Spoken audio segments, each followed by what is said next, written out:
Hola a todos, soy Xavi Aguayo, Mr. Bumblebee, y bienvenidos a mi canal de YouTube, Mr. Bumblebee Files.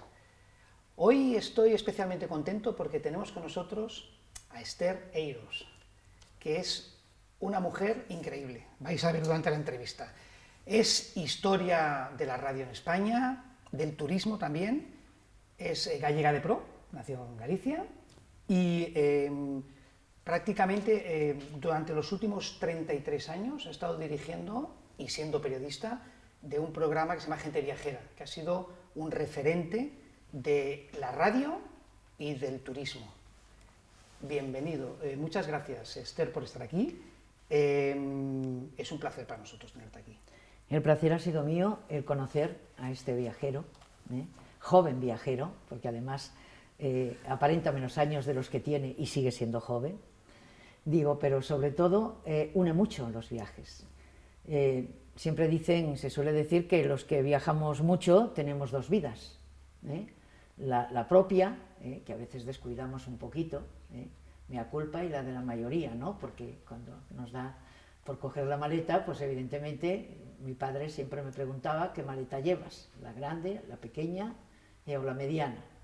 Y yo siempre le decía la mediana porque era la que venía más rápido, ¿no? Por lo tanto, para mí es un honor, un privilegio el habernos conocido, porque se necesitan personas que nos demuestren que hay más gente buena en el mundo que mala. Y entonces las cosas hay que contarlas. Si no se cuentan, no las conocemos. Por lo tanto, ha sido un placer. Muy bien, Esther. Esther, el otro día cuando estábamos preparando la entrevista me comentaste que había habido dos personas que habían marcado tus primeros años de vida y que son personas muy, muy importantes para ti. Una es tu tía madrina, ¿no?, en Galicia, y luego tenías tu tía por parte de padre. Me gustaría que me comentaras sobre ellas. ¿Cómo te han influido y por qué son tan importantes en tu vida? Pues han sido importantes para mí porque si no, a lo mejor tenía yo un gran rebaño de vacas en Galicia. Y no ha sido así. Se han marcado tu trayectoria profesional al final, sí, de alguna forma, ¿no? Sí, y humana, porque evidentemente eran muy discretas, ¿no? Y solo cuando se enfadaban, pues afloraba un poquito otros temas que luego los desarrollábamos, ¿no? Yo era muy pequeña, ¿no? De hecho, con 8 años me quedé en Madrid con esa segunda tía, hermana de mi padre, ¿no?, que esa mandaba mucho, y esa me dijo que había que aprenderlo todo por si lo necesitamos. Y yo cuando me decía todo, yo me quedé a partir de los 8 años, por lo tanto, a los 8 años, casi menos de 8 años, falleció mi abuela, que también estaba muy unida a ella. Por lo tanto, mi vida está llena de señoras que me han marcado, efectivamente. Por eso cuando ahora alguien quiere representar a según qué señoras, yo no me siento, lo lamento enormemente decirlo en público, no me siento representada por muchas de esas señoras. Creo que esas señoras tienen su interés personal, que es muy loable, pero eso no quiere decir que no piensen que hay otro tipo de personas que también piensan por sí mismos. Perfecto. Te iba a decir, tú has sido, luego volvemos a tus 2 días, pero tú has sido una mujer en un mundo de hombres realmente. En los años 60-70 era rara avis una mujer allí trabajando en la radio. Pues sí y no. He tenido mucha suerte porque creo que era la más pequeña siempre de edad, ¿no? Entonces cuando una niña se acerca y le pregunta a un señor que regresa de Argentina, ¿no?, y tiene muchas cosas que contar porque ha vivido allí años, pues evidentemente me cuida mucho, ¿no?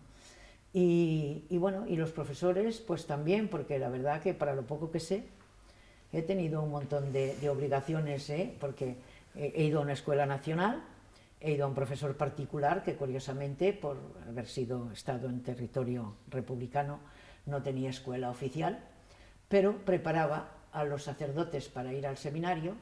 Y ¿es un republicano que estaba prohibido por el régimen y enseñaba a los...? Sí, y además era creyente, es curioso. Y preparaba también a los que iban a hacer magisterio para dar clases, ¿no? Por lo tanto, a los maestros, que es lo que más sabía. ¿Te preparó a ti? No, a mí yo iba en verano, porque mi tía me decía, es que no vas a estar 2 meses sin hacer nada, por lo tanto, mejor que vayas, y me apuntaba pues a aquellos cursos de verano que él hacía. Por lo tanto, aún así, uno se da cuenta con el tiempo de que uno al final se va en el último viaje sin saber nada, casi nada de lo que pasa en este mundo. Bueno, siempre aprendiendo, ¿no? Siempre Es estamos verdad, aprendiendo, ¿no? efectivamente. Una pregunta, tío. Tú me comentaste ayer que tu tía, que te preguntaba antes, ¿no? ¿Tu tía madrina fue la que te introdujo sobre todo a la poesía, a la literatura? Sí, ella guardaba con esmero en medio de sus utensilios para hacer cuajada y quesos y cosas así, guardaba libros. Y en un baúl también, pero que lo tenía en lo que ellos llamaban fallo, que es como la guardilla en cualquier lugar, ¿no? Donde se ponen todas las cosas que uno no quiere tener en el día a día, ¿no? Y claro, fue poquito a poco. Me regaló un libro, el primer libro en castellano de Rosalía de Castro, Mil y una poesía, de tapas blandas, que era muy fácil de llevar. Dice, para que así tampoco te pese mucho, ¿no? Que lo puedes llevar. Y ella, pues sí, yo pensé que, ya creí yo que podía escribir poesías. Bueno, alguna encontré algún día en algún baúl, pero yo creo que, ¿No? Yo creo que he sido aprendiz de poeta y ahí me he quedado, porque al lado de Rosalía de Castro, evidentemente. Por eso me tocó hace un par de años hacer el pregón en Santiago de Compostela, en el lugar donde Rosalía de Castro está enterrada. Y como no creo en las casualidades, nunca creo en las casualidades. Creo que nosotros estamos aquí porque estaba escrito, de que nos teníamos que conocer, aunque para, lógicamente, este señor que ha tenido a bien tener esta charla conmigo, pues que no tiene parangón todo lo que él ha hecho en sus años, y le llevo muchos de edad, pues para mí ha sido, creo que estaba escrito, alguien había Seguro, por medio. Sí. Seguro que sí. Esther, otra cosa, me comentaste que tu tía madrina, que al final representa un poco la poesía, la cultura, que está que de alguna forma os enseñó todos a leer y os había enseñado tu madre y tal, me comentaste que luego tu tía de Madrid era como, para ti fue un shock, ¿no? Que un día va y la ves fumando, ¿no? No, la vi fumando en las fiestas patronales en Galicia. Y pensé, aquí no. Una mujer que fuma, ¿no? Una mujer que fuma.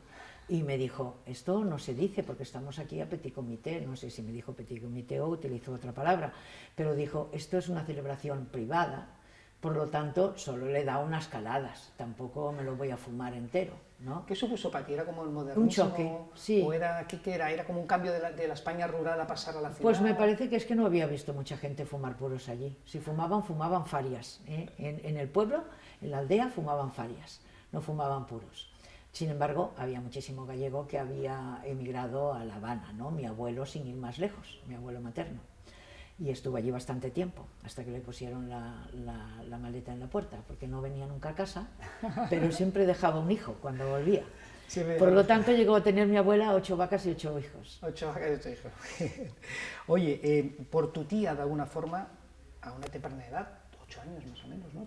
Vas a Madrid, ¿no? Yo mis recuerdos son a partir de 5 años, de 5 en adelante. De 5 son más lejanos, porque solamente recuerdo esa mesita pequeña que me tenían que poner delante de los pupitres porque no llegaba en el pupitre. Pero no estaba sola tampoco, estaba con Clarita, una persona que le hubiera gustado conocer a este viajero, ¿Sí? Que es usted.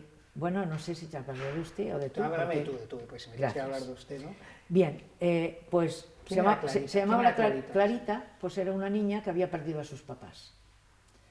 Y además, pues era muy graciosa, guapa, pero era pelirroja, y era todo rojo sus cejas y todo lo demás, ¿no? Y la miraban rara, pero sobre todo la miraban rara porque era pequeñita como yo, o sea, en aquel entonces, y no tenía familia.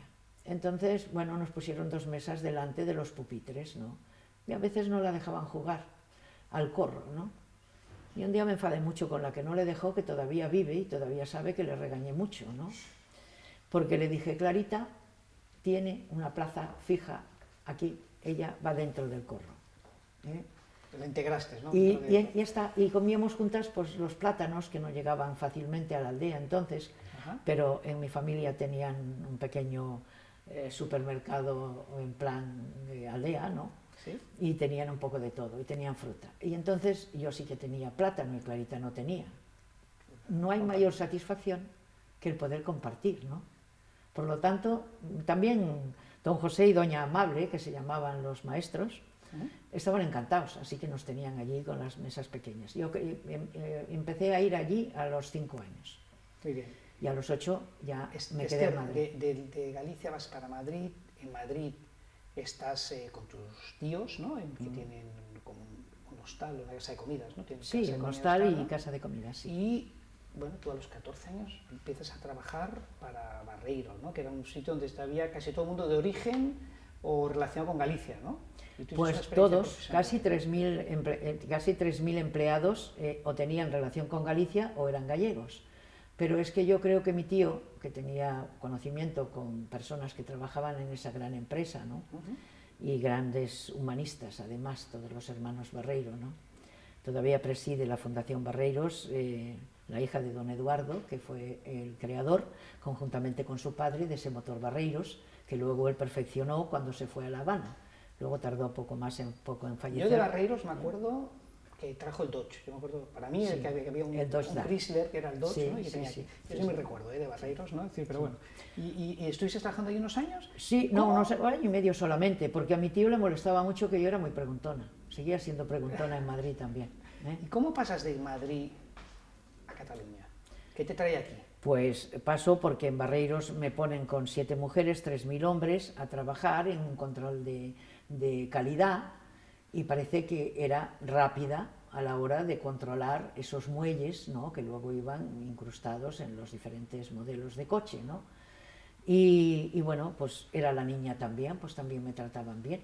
Y había ingenieros y personas que venían a hablar conmigo y como yo no era humilde, cuando me preguntaron, bueno, esto que haces te sale muy bien y haces muchas piezas, ¿no? Y todo esto, pero ¿qué quieres hacer cuando seas mayor? Y no me lo pensé ni nada y dejé de pisar aquella, que fue, bueno, yo tengo 2 señales en mis 2 dedos de la mano derecha, porque una vez saltó un muelle de ese y me dejó los dedos así un poquito colgando. Y los tengo de recuerdo, tampoco los quise arreglar. ¿Qué contestas? Le contesté, yo, escritora.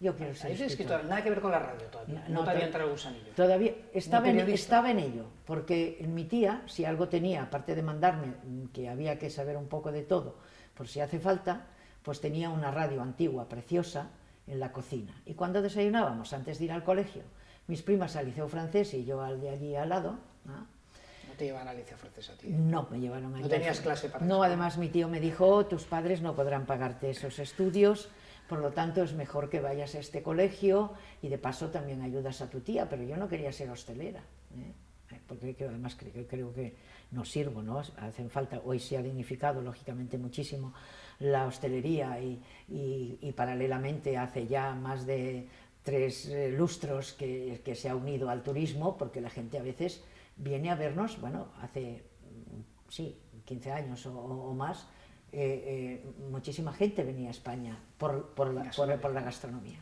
Eso es. Vale, y te preguntaba, ¿por qué vienes a Cataluña? ¿Qué pasa? Pues porque hice amigos, y si haces amigos, hay que tener amigos en todas partes del mundo. Hasta en Cataluña.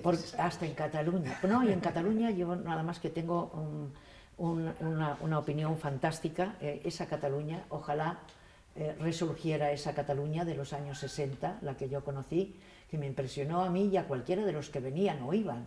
Porque catalanes ya encontré muchos por el mundo. Por el mundo se encuentran de España catalanes y gallegos. Los gallegos iban por un motivo y los catalanes por otro. Los catalanes iban a hacer dinero y los gallegos a dar ejemplo.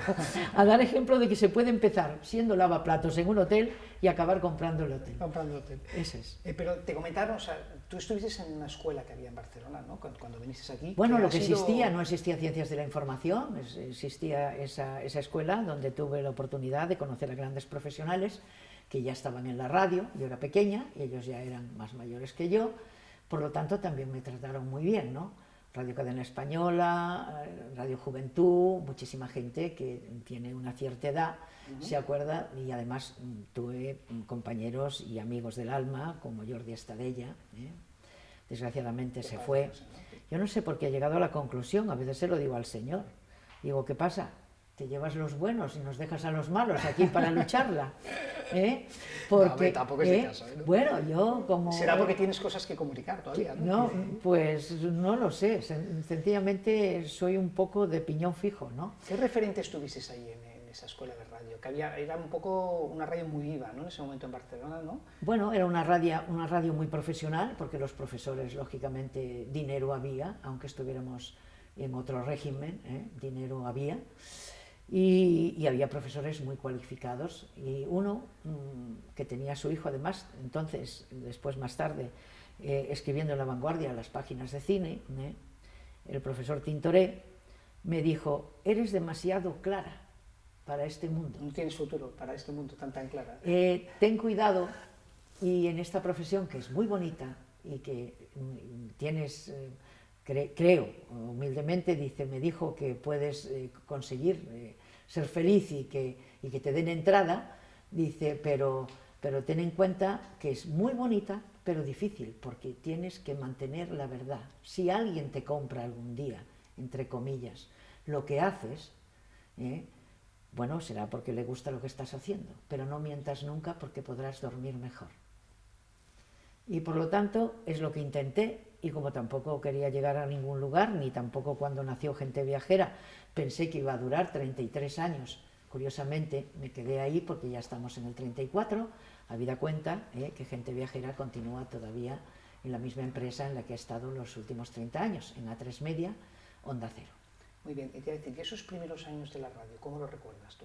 Esas primeras experiencias cuando eras joven, cuando estabas haciendo... Todo era magia. ¿Era magia? Sí, era magia, pero no gratuita. Evidentemente había ya profesionales que estaban haciendo programas a nivel nacional, ¿no?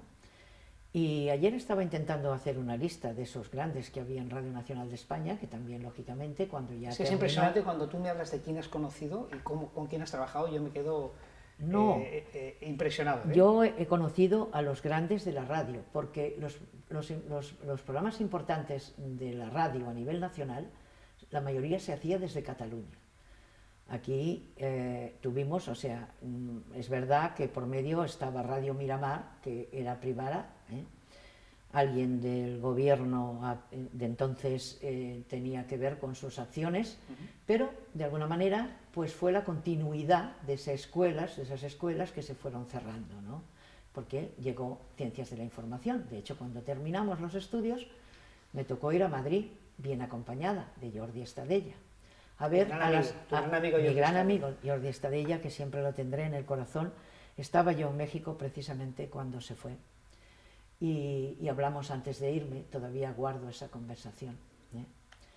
¿Fuisteis a Madrid, me estabas comentando? Sí, fuimos a Madrid, sí, para que nos enseñaran, para conocer a Pilar Miró, que ya empezaba a ser una señora que dirigía documentales, etcétera, etcétera. Pilar Miró, casi nada. Y la vimos allí subida todavía no estaba Televisión Española, en donde tiene la sede, sino que estaba en su lugar de origen muy pequeño, y ella estaba subida en la calle La Habana, ¿no? En el Paseo de La Habana, y ella estaba subida a una grúa, allá arriba, nos dijo hola, y luego bajó a hablar con nosotros. Claro, iban gente de toda España también. ¿Y qué vais a explicar la experiencia que estabais haciendo en vuestra escuela en Cataluña? Más que nada, pues relacionarnos un poco con las profesionales que había en Madrid, porque yo profesionales en Barcelona como que conocía más. Claro que en aquel entonces la imagen de la radio la marcaba un hombre que humanamente fue maravilloso también, Joaquín Prat, y al que yo conocí en un estudio de grabación en la calle Junqueras de Barcelona, grabando un audiovisual y él grabando para Televisión Española, documental, o no recuerdo exactamente. Abrió la puerta y dijo: me gusta tu voz. Y el que tiene una voz muy especial, ¿eh? No, también, bueno, la tengo hoy un poquito fastidiada, porque hoy, en fin, tengo mi historia personal también con la medicina, a pesar de que voy al médico poco, solamente por Navidad, para felicitar. Pero eso me dijo: me gusta tu voz, y cuando terminé y salí, le he dicho: maestro, soy una novata. Y he pasado al Paseo de Gracia 1, que es donde está Radio Nacional de España, Radio Peninsular, la que fue luego Radio 5, y donde empezó Gente Viajera. Pero luego se convirtió en Solo Noticias. Y yo ya empecé a pensar y a darle vueltas a la cabeza. Ya estoy aquí abajo, pero si se va a limitar a hacer informaciones de 3 minutos, pocas cositas podré contar del mundo. Y yo ya empezaba a viajar un poquito.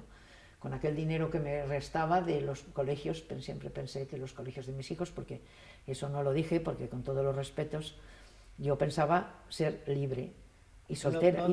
Y soltera, exacto. Y acabaste casada y acabé casada y con 2 hijos. Y con 2 nietas que tengo ahora, que también les gusta viajar. Por lo tanto, algo bueno me hubiera perdido si no hubiera tomado esa decisión.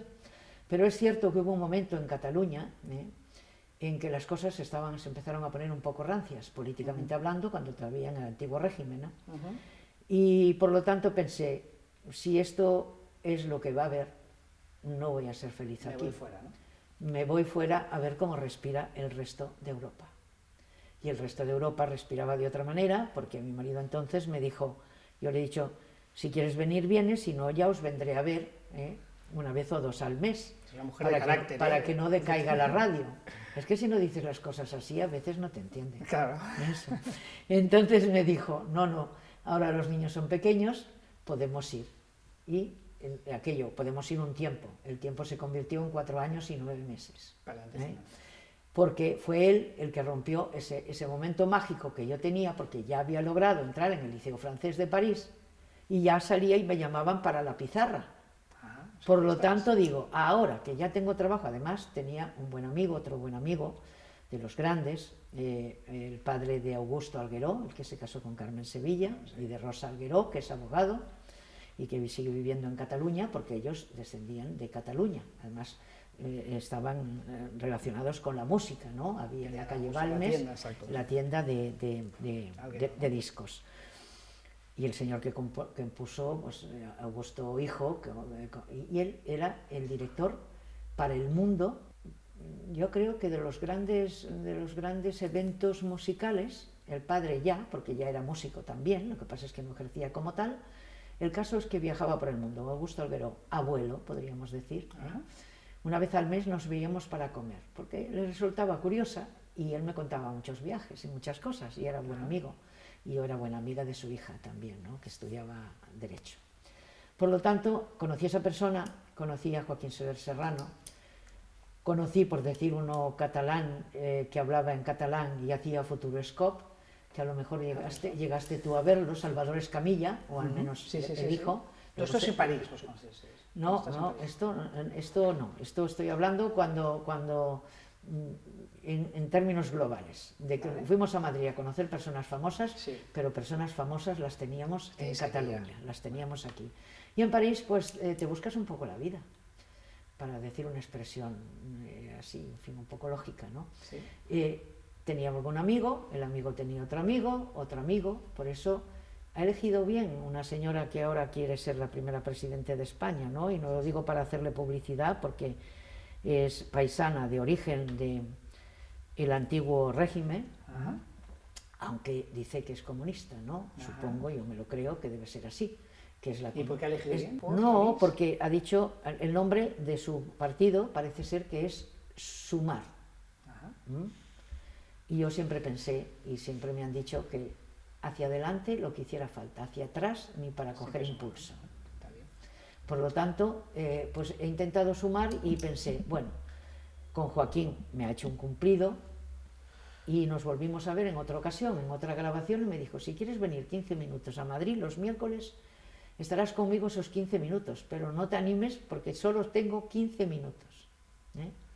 Y están patrocinados y tienen que durar 15 minutos. Él era todo un personaje, sobre todo en la televisión, una persona que sí sabía sumar de verdad, padre de 2 hijas, luego de sus otros hijos. De hecho, Joaquín, hablamos, me dijo, te quería mucho. Digo, era mutuo, era imposible no querer a Joaquín Prat, ¿no? Hablamos del padre y luego del hijo, ¿no? Y luego del hijo, que lleva la misma, que lleva el mismo... Sí, yo creo que Joaquín Prat, hijo, tiene la misma filosofía humana que tenía su padre, ¿no? A pesar de que conocí a su segunda esposa, y a los demás hijos no, pero a Joaquín sí. Esther, pasamos un poco a la etapa de París y tú has sido directora, periodista de Gente Viajera durante 33, bueno, que lleva 34 años realmente, ¿no? 33 años. ¿Cómo es posible que un programa se mantenga en antena tantos años? ¿Cuál es el secreto? ¿Cómo os habéis sabido reinventar para que no cansara a la gente? Pues no hay secreto, yo te diría que no hay secreto porque ni siquiera a mí se me hubiera pasado por la imaginación. No solamente porque los programas a veces duraban una temporada, duraban 2, duraban 3 o duraban más. El hombre que traspasó fronteras y que cambió la radio en España se llama Luis del Olmo. Y he tenido el privilegio de que me ofreciera trabajo 3 veces. Pero las 3 veces, y eso lo puedo decir porque seguimos siendo amigos, después de tantos años, ¿no? Y un día me preguntó por qué no había aceptado su trabajo. Digo, porque siempre me ha escogido trabajando. Yo solo he llamado maestros a los que fueron maestros. Creo que la humildad es una virtud, ¿eh? Y tampoco hace falta estar pensando cada día y repetirlo cada día.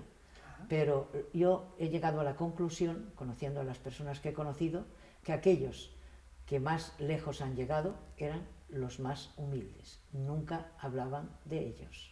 ¿Y esto lo relacionas con gente viajera? No, con gente viajera. ¿Es porque era un programa humilde? ¿Era porque era no tenía pretensiones?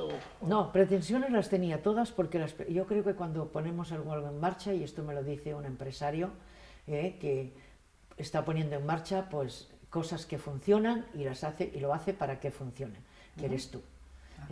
Por lo tanto, pretensiones siempre uno tiene y las pretensiones mías fueron que, como me dijo el jefe, primero me dijo, si viajan 4, ¿para qué vamos a hablar de turismo? Claro, porque en esa época cuando empezaste no viajaba tanta gente. Pues no viajaba tanta gente porque los billetes eran muy caros. De hecho, yo cuando viajaba coleccionaba billetes de avión. Luego dejé de coleccionarlos porque ya fueron más asequibles. Y porque además interfirieron pues las grandes marcas españolas que fueron las primeras promotoras donde estaba Iberia. ¿Cómo le convenciste? Dice, ¿cómo vamos a hacer un programa de viajes si solo viajan 4? Bueno, pero yo le dije viajarán 8, porque yo ya tengo un hijo y ya lo llevo en la mochila cuando viajas. Sí, me tienes que dar cuenta dónde gastas el dinero, porque viajas más de la cuenta, ¿no? Digo, no, más de la cuenta no. Yo hago un viaje cada vez que ahorro para hacer ese viaje.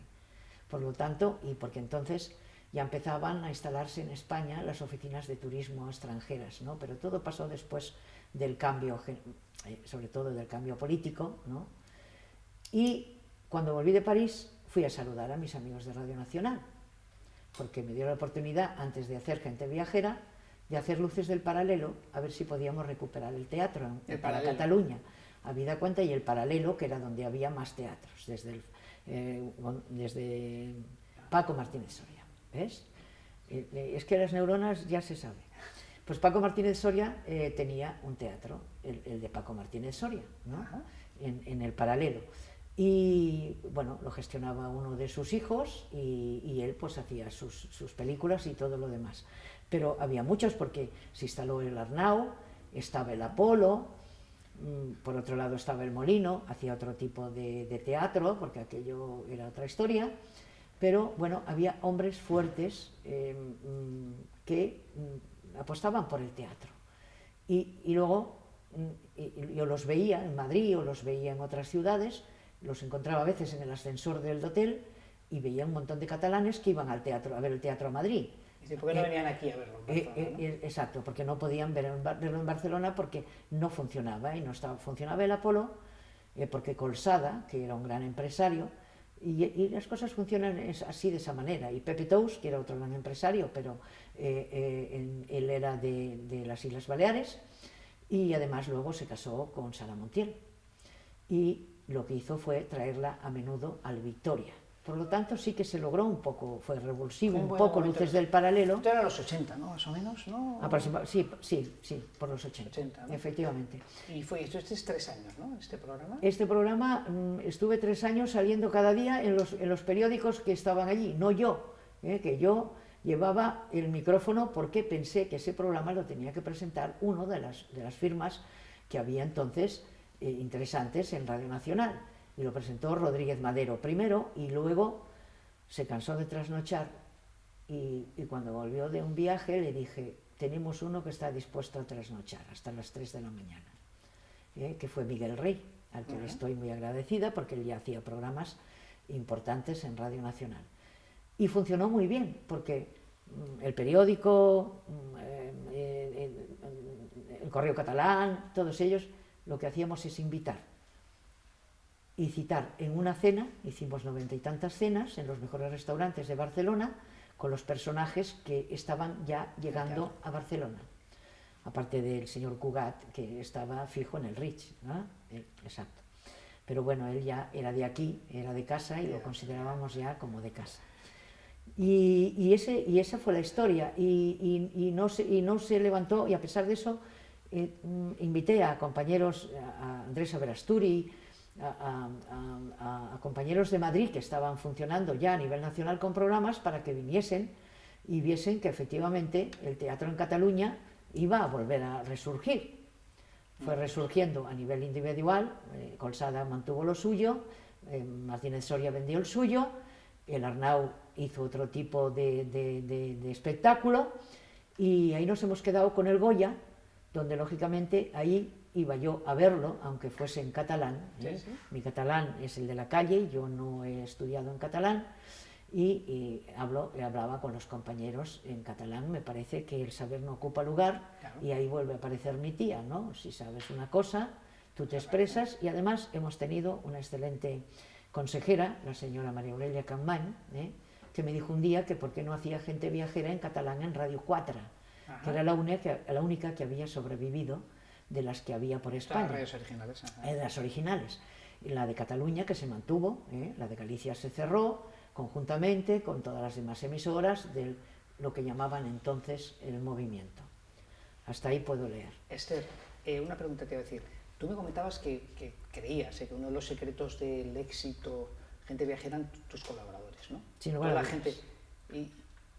Explícanos un poquito sin lugar a dudas. ¿Por qué los colaboradores? Porque al igual que conocí a Joaquín Prat, al igual que conocí a Soler Serrano, al igual que llegó Luis del Olmo de Madrid, de Radio Juventud, y se hizo cargo, igual que conocí a José Ferrer, que era el que empezó Protagonistas, y Luis se hizo cargo al venir de Madrid, y acabábamos comiendo un plato combinado o unas lentejas frente a la SER, ¿no? En la calle Caspe. Estábamos muy cerca, en Paseo de Gracia 1, ¿no? El ente público. Pues igual que conocí a esos, conocí viajeros por el mundo, porque las oficinas extranjeras empezaron a invitar a periodistas que ya hacían información turística. Y antes de Gente Viajera, yo hice un programa entre Madrid y Barcelona que se llamaba Las Tardes de Cataluña, y ahí hice un espacio que se llamaba De aquí para allá. ¿Y por qué de aquí para allá? Porque seguro me vas a decir, ¿por qué de aquí para allá? Porque decían, ¿dónde está Astereiros? Pues de aquí para allá. De aquí para allá. Pero un día me regañó el director y me dijo que llevaba media hora hablando de cruceros, de la importancia de los cruceros ya aquí en el Mediterráneo. Y yo, claro, como era el director, acabé el programa, recogí los discos, todavía eran de acetato, no aquellos, long play y jingle, singles, sí.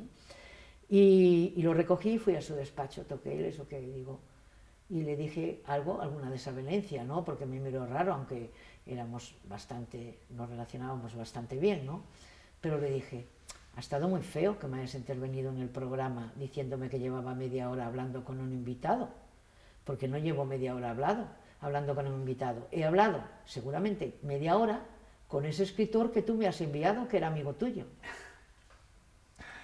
Y me dijo, sí, bueno, pero ¿has escrito un libro? Digo, sí, y los cruceros tienen un éxito tremendo en Europa, y he entrevistado no al dueño de Costa Cruceros, sino al primer comandante con 20 y tantos años de Costa Cruceros, el comandante Sardi. Me pareció que era interesante que él contara su experiencia en Europa, en el resto de Europa, porque todavía no estaban unidos los 27 y todas esas cosas que luego pasaron. Y por eso sí. Pues yo creo, tengo que mantener el turismo. ¿Y qué dio paso a Gente Viajera? Pues el de aquí para allá, porque nos enviaron al Paseo de Gracia, le propuse esto al señor Nin, Pedro Nin, otra gran persona. Es importante, son importantes las personas, no las siglas. Yo lo tengo muy claro, desde que empecé a tener uso de razón. Bueno, yo no conocía a esas personas, nosotros no, ¿no? Ya, pero en política después se conocieron las siglas. Y al principio algunos hasta las compramos, ¿no? Ajá, y luego nos hemos dado cuenta que aquellas personas a lo mejor no se las ha tenido en cuenta, y yo he tenido, los que vivimos en Cataluña, hemos tenido la oportunidad de tener un gobierno durante 20 y tantos años de Jordi Pujol, que me place muy especialmente nombrarlo. Él me cambió el acento en mi apellido, pero me decía, no ve de un acento, no viene de un acento. Eiros o Eiros, ¿no? Sí, exacto. Por lo tanto, yo creo que analizamos, o cada uno ahora, la política, o sea, hemos tenido muy buenos políticos en Cataluña, hemos tenido uno de los padres de la Constitución, el señor Roca, al que todavía le doy un abrazo porque ha vuelto en buen día, porque si alguien no sabe valorar lo que haces, lo mejor es retirarse. Claro. Y él volvió a su abogacía y tiene toda una planta maravillosa, o dos, en la calle Aribau de Barcelona, donde de vez en cuando nos encontramos, se baja del coche, interrumpimos los taxis que suben por el carril, pero nos damos un abrazo, sí. Por lo tanto, yo creo que la oportunidad, yo me he fijado siempre mucho en las personas, pero no con ningún interés raro, porque yo era bastante simple, daba por hecho que todos éramos buenos. Y me estás contando que estás con el señor Nin para el tema de montar gente viajera, ¿no? De montar gente viajera. Y el señor Nin me dijo eso y yo le dije, bueno, te doy un tiempo y ya me dirás, jefe, ¿no? Y un día me dije, bueno, ¿cómo quieres hacer ese programa? Y me soltó una lista de personas que eran muy buenos profesionales, hacían doblaje, habían hecho programas, pero estaban un poquito en stand-by, ¿no? Y por los pasillos, ¿no? Porque había mucha gente contratada en el ente público, ¿no? Y ya empezaba. Bueno. Y le dije, bueno, pero yo necesito hacer un programa con personas que estén viajando. Y ya me dijo entonces algo que luego ya no cambió, ¿no? Pero todavía no nos han pasado la cuenta. Pero el día que nos la pasen yo creo que vamos a sufrir. Y es que, igual que nos cobran los impuestos en el recibo de la luz, perdón, del agua, de limpieza de playas, que no me parece mal, pero que no nos digan, que nos pongan uno para playas, ¿no? Por lo tanto, yo pensé, en aquel entonces, digo, necesito que contratemos a alguien de estos viajeros que están por el mundo y que están publicando, que son escritores, la mayoría de ellos, otros tienen otras profesiones y la han abandonado y han dejado algún suplente. Todavía hay gente viajera, todavía está Domínguez Uceta, que siempre tenía que dejar una suplente de arquitecto, que es arquitecto, para poder viajar. Y bueno, al final le cazó a esa arquitecta que le hacía las guardias, sí.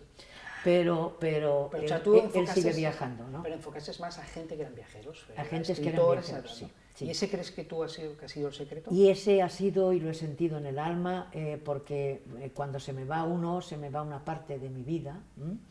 Acaba de irse Sánchez Dragó, fue el primer escritor viajero, gran viajero, que me dijo un día, digo, he presentado este proyecto en una entrevista de sus libros, al terminar le conté eso, he presentado este programa, me gustaría mucho presentarlo a los medios de comunicación, porque la idea es que pueda ser algún día nacional, pero de momento solo me lo han dado para Cataluña, a nivel regional. Me gustaría invitarle con Transmediterránea, que tenía buena relación, porque todavía en Radio Nacional tenía publicidad. Y yo también conocía al publicista, porque era el mismo de La Vanguardia, y como era pequeña me mandaban a llevar las cintas y cosas así, ¿no? Y yo iba. Por lo tanto, era ente publicidad que tenía o había adquirido un compromiso con el ente público de 12 horas, de 9 de la mañana a 9 de la noche, para poder hacer una programación más actualizada al momento. Estábamos dejando atrás tiempos grises, tiempos de dolor, tiempos de pérdidas de muchas personas humanas, de ambas partes, absurdas, las guerras civiles, todas las guerras, pero las civiles más, ¿no? Y bueno, el señor Sánchez Dragó me dijo, dime qué día, cuando vas. Entonces busqué los compañeros de sociedad de los demás periódicos, les he dicho, vamos a presentar gente viajera a Baleares, que es donde hay más instalados, grandes profesionales, pero sobre todo grandes empresarios del turismo. Por lo tanto, sigo pensando, y no cambié de opinión, que Baleares sigue siendo el corazón del turismo de España. Eso es. Muy bien. Esther, cambiando un poquito de tercio, no es... porque la radio, así a priori, hoy en día, comparando con las tecnologías que tenemos, y vemos en la televisión, vemos en YouTube, vemos en muchos sitios, parece que no es el medio, como es todo hablado, el medio más adecuado. Sin embargo, habéis estado 33 años. Es decir, ¿por qué en la radio? ¿Por qué al final, o qué ventaja tiene la radio para poder explicar historias diferentes? La radio tiene un millar de motivos para poder adquirir, no gente viajera, ya he dicho, el que cambió la radio en España en cuanto a contenidos, donde incorporó humor, donde incorporó cultura, donde hizo un programa nuevo, fue Luis del Olmo. Llegado del Bierzo a Madrid, a Radio Juventud, y de Radio Juventud de Madrid a Radio Nacional de España en el Paseo de Gracia 1. Y es un poco por esa transversalidad, porque hacéis algo más amplio que mezcla humor, claro, cultura... porque la radio tiene que tener un movimiento continuo. La radio tiene que crecer como cualquier otro medio de comunicación sobre la demanda. Si ahora verdaderamente dicen que los que mandan son los millennials, o que todos entre 18 y 38 años, porque fueron los que empezaron a viajar, ya viajaron con sus padres, con sus abuelos, y ahora ellos, ¿no? Porque ya los veo con 16 años, que han formado grupitos. ¿Siguen los millennials? ¿Gente viajera lo sigue? ¿Gente que es millennial? ¿Gente joven? Bueno, el primer día, una de las alegrías que he tenido, porque solo las penas que he tenido con gente viajera solo fue la pérdida de esos grandes hombres que gratuitamente, sin necesidad de pedírselo, solamente sugerirlo, me dijeron, ¿qué necesitas? ¿Y las alegrías que me estás comentando? Las alegrías, pues ver efectivamente que un día me llama un director, bueno, luego creció el grupo, ¿no? Se hizo cargo Planeta, se creó A3 Media y empezaron, pues lógicamente, y ficharon a Luis del Olmo, que estaba en COPE Miramar. Ajá. Trajeron a Luis del Olmo, por lo tanto trajeron la radio bajo el brazo, como yo traje bajo el brazo Gente Viajera. Ajá. Y coincidimos, bueno, coincidíamos en Radio Nacional cada día, que también fue la tercera vez que me dijo, ¿te vienes? Le dije, no, porque estoy muy bien aquí ahora. Cuando esté preparada para irme a otro lugar, te lo diré sin lugar a dudas, ¿no? Y llegué yo después, claro, cuando pensé que efectivamente necesitaba una proyección nacional. ¿Qué me dijo un director comercial de A3 Media, de Antena 3? Me dijo, vamos a ver, la radio tiene que adaptarse, nosotros tenemos que vender a los sponsors temas interesantes donde puedan anunciar también sus productos. Por lo tanto, la radio tiene que evolucionar conjuntamente con la demanda. Para tener nuevos mercados, ¿no? Para tener nuevos mercados. Dice, y te llamo porque te felicito porque acabas de entrar, al terminar el programa de la mañana, de Luis, acaba de entrar un perfil joven entre los 18 y los 30 y tantos años.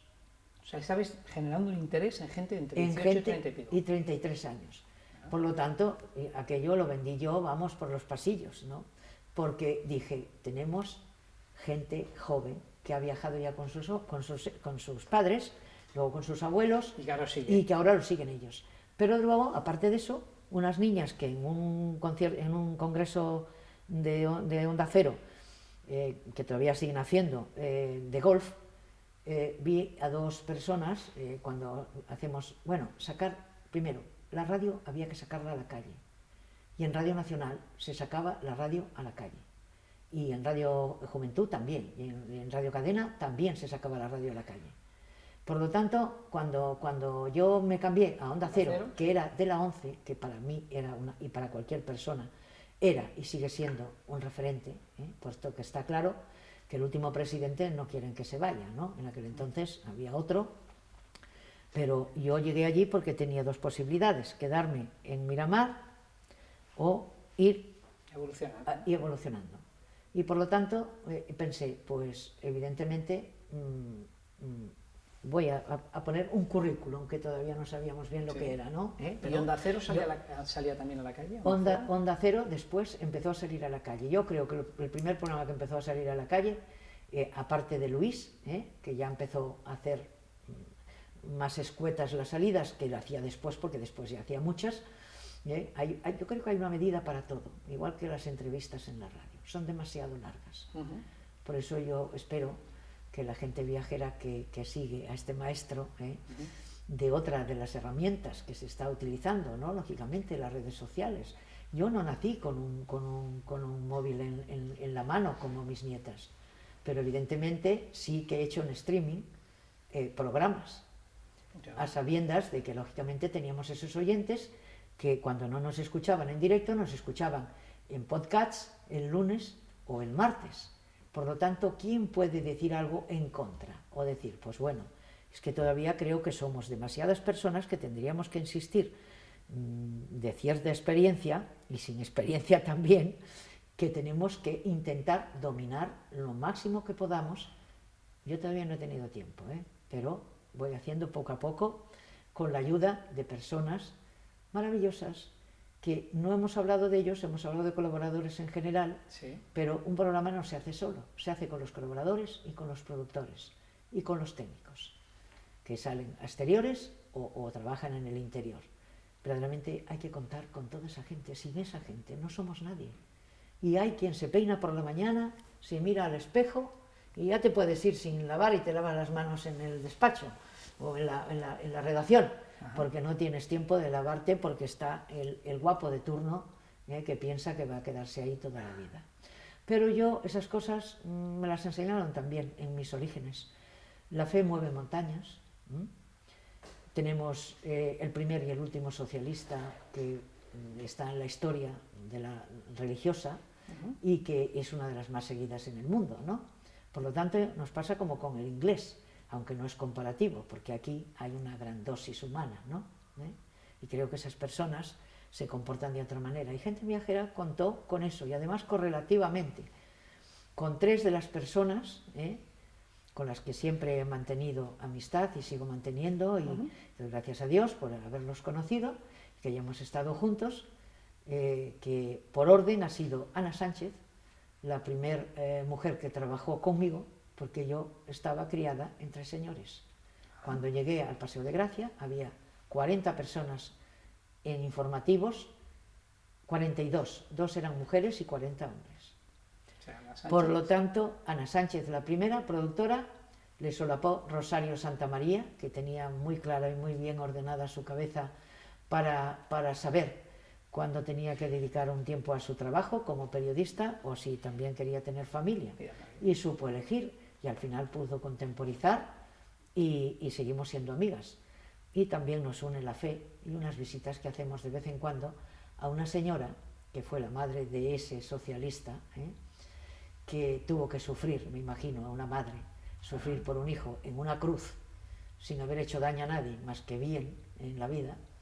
Y bueno, pues el Rosario Santamaría y yo la vamos a ver porque recibe muchas cartas del mundo entero. Ahí está. Eso es. ¿Y el tercero, Mar Gómez, un chico que vino para cubrir una persona que iba a ser mamá para unos meses y se quedó 3 años y pico, casi 4.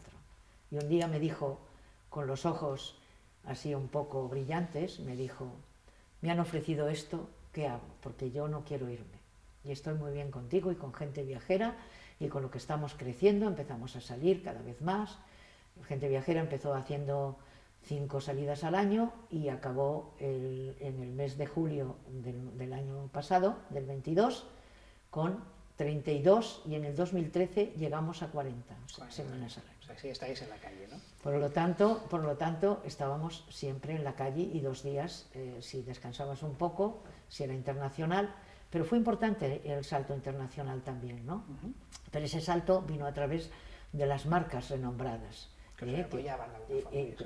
Yo tuve la oportunidad de no describir ese libro, pero sí ese capítulo de la parte del turismo en ese libro que editaron en inglés y en español. Y luego también pues otro de los grandes, Manuel Guineche, maestro de maestros, le llamaba a la tribu a sus mejores periodistas, pero era un ser humano increíble, increíble. Y le entrevisté para uno de sus últimos libros. Muchos se hicieron periodistas porque leían sus 50 y tantos libros donde lógicamente él hablaba de sus viajes y la vuelta al mundo con un 600 y toda su vida, ¿no? Y al final, cuando escribió El último explorador, le dije, maestro, ¿puedo llamarte otro día? Porque se ha hecho corta la entrevista, Sí. para que hablemos de otras cosas. Me llamó no por mi nombre, sino por mi lugar de origen, Ajá. que es un lugar mágico también, habida cuenta de que los caminos de Santiago nos han unido con el resto del mundo y nos siguen uniendo. Ajá. Y además dentro de poco volveremos a tener otro, que será el segundo, en el 27, y acabamos de cerrar uno con el COVID por medio, ¿no? Joder, va a ser. Bueno, entonces pues esa es un poquito la historia. Manuel Eguineche me dijo eso Fernando Sánchez Dragó inicialmente, me dijo eso José Manuel Novoa, uno de los mejores antropólogos, el que hacía y dirigía los mejores documentales de televisión española de la 2, y el primero que escribió el primer artículo para National Geographic. Por lo tanto, él y yo nos veíamos a menudo en Madrid. Él tomaba una cerveza sin alcohol y yo una tónica que todavía sigo tomando con mis queridos amigos cuando viajo, o con los hijos de mis amigos de cuando viajo. Por lo tanto, así se fue creando esto, y la última, que en una entrevista le dije no, porque antes de eso llegó Fermín Bocos, porque uno de los que tenía un trabajo oficial que no podía decir, y se llamaba, su comentario se llamaba con nombre, con firma, pero sin nombre. Entonces, evidentemente, fueron llegando todo ese tipo de personas, que eran las que yo buscaba inicialmente. Y que iban sumando, ¿no? Y que no estaban ahí por una cantidad mínima que se puede ofrecer para gastos cuando le pides a una persona que se traslade de su ciudad pues a Málaga o a Madrid o otro sitio donde vamos a hacer una especial y que nos gustaría contar con ellos si están allí. Pero casi todos tenían una ONG. Por lo tanto, no querían nunca cobrar, y no querían cobrar, y si alguno llegó luego más tarde de otro nivel, pues evidente dijo, eso lo guardaremos para recuperar un lugar para que el Tratado de Kioto no quede en el olvido. Luego el Tratado de Kioto, también la reunión de los 20 en Argentina. Ajá. Y que al final nos dimos cuenta de que se queja el planeta porque le hemos maltratado.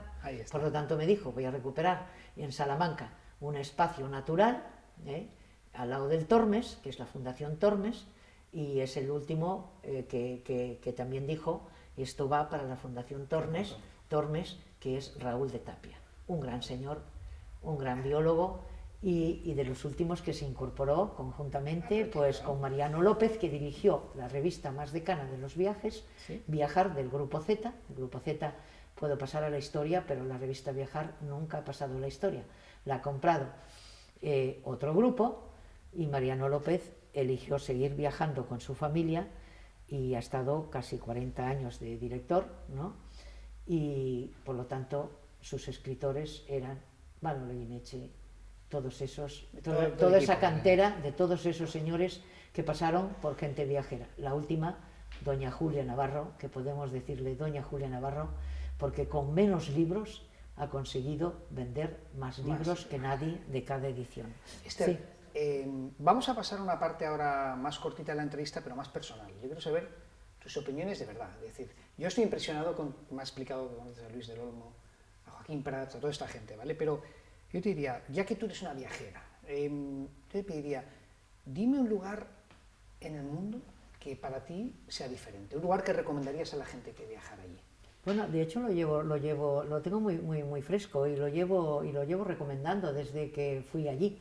Ajá. Es verdad que era una época que no era precisamente la más adecuada, seguramente, para visitarlo en aquel entonces, porque tenían sus conflictos internos, ¿no? Lógicamente. Y luego pues han pasado a mejores tiempos, y ahora deseamos que sigan teniendo buenos tiempos, porque para mí sigue siendo Colombia. Colombia es para ti.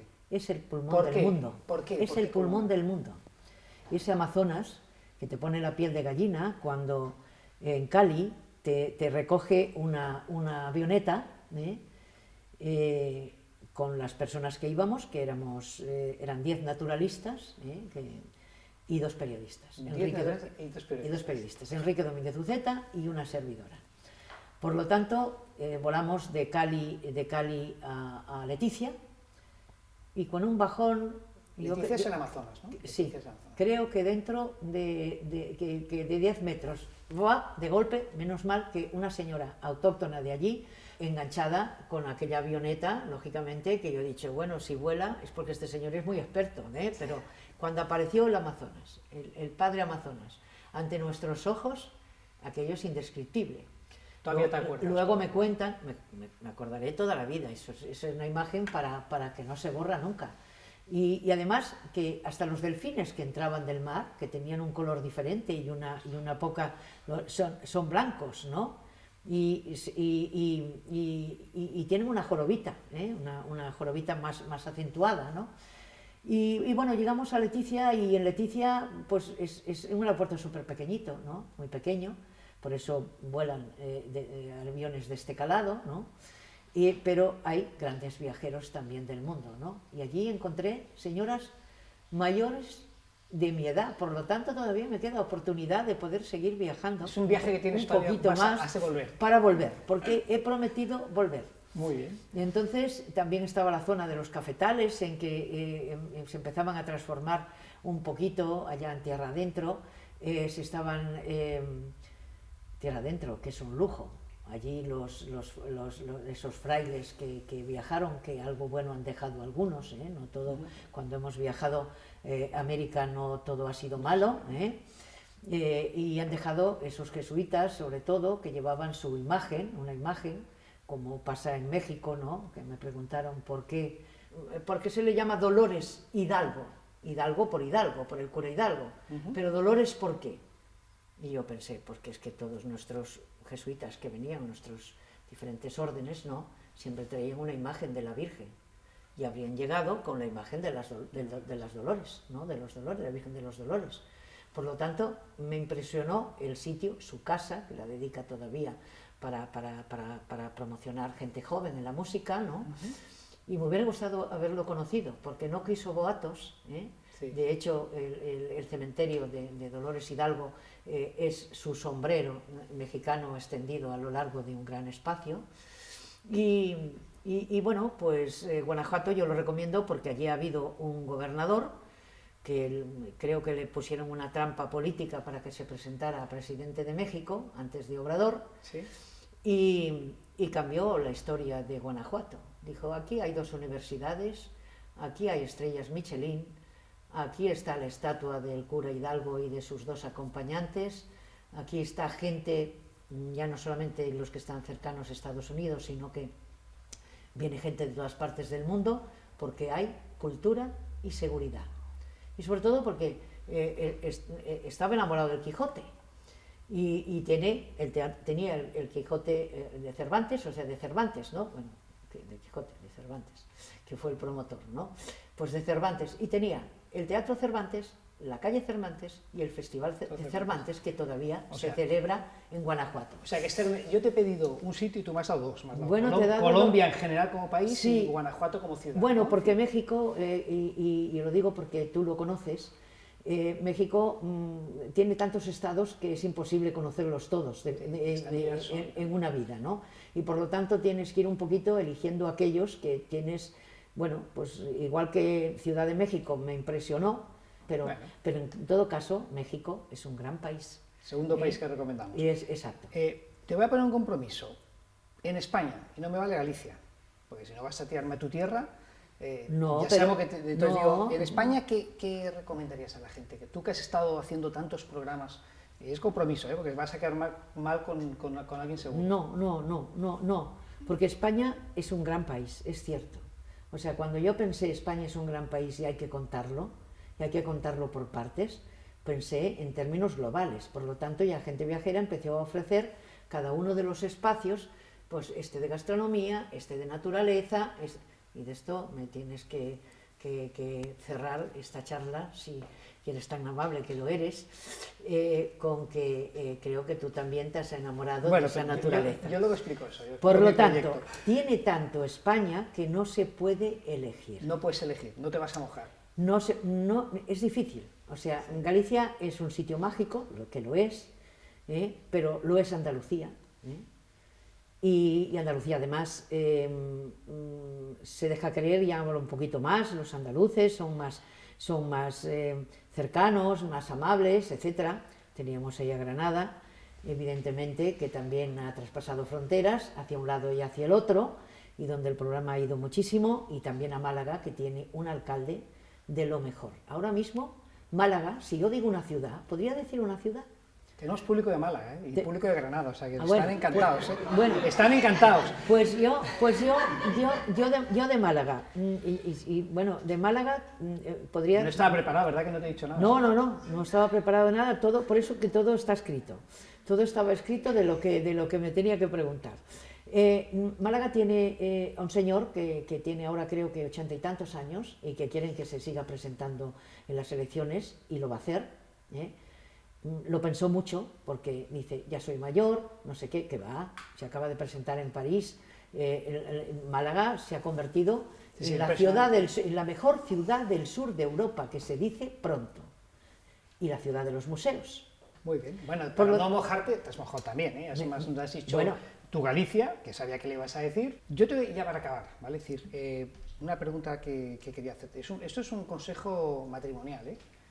Yo no soy muy de cruceros. Mi mujer le encanta irse de cruceros. Es decir, no le encanta, es su sueño, ella quiere un crucero. Entonces, ¿qué me recomiendas? O recomiéndame un crucero que sea diferente o algo que sea Para especial. eso tendría que llamar yo a una señora que ha sido vicepresidenta de Puertos del Estado, bueno, que ha estado con el presidente de Puertos del Estado y que es colaboradora todavía de Gente Viajera. En Gente Viajera, a pesar de que yo solamente haga una editorial de vez en cuando tengo tiempo, supeditado, como dije, a temas familiares, ¿no? Que me necesito devolver un poco de ese tiempo que robé, ¿no? Pues, y hago una editorial, pero todavía hay una señora que se llama Eva Miquel, que conoce los mejores cruceros del mundo. Por lo tanto, haré algo mejor si me permites, y es ponerte en contacto con ella, porque los hace todos. Perfecto, pues ya y yo estoy en tu línea. Sí. Yo los cruceros los he ido a ver a los puertos. Hice programa en el puerto de Valencia, hice programa en el puerto de Barcelona, y he ido a ver los barcos a los dos diferentes puertos.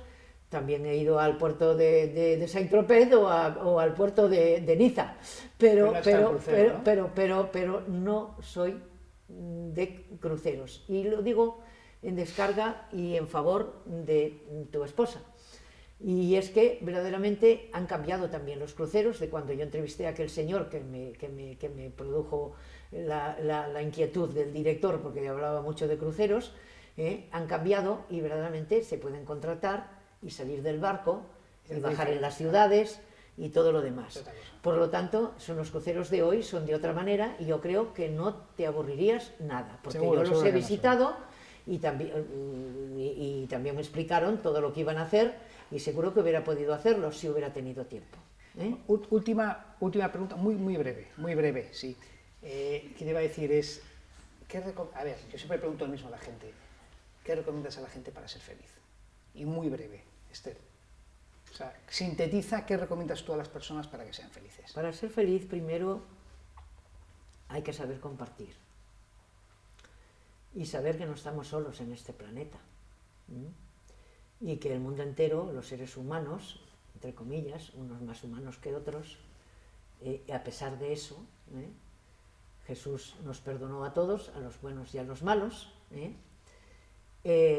Pues eso, saber que el mundo es de todos, y lo que podamos hacer en favor tuyo seguro que redunda en el mío.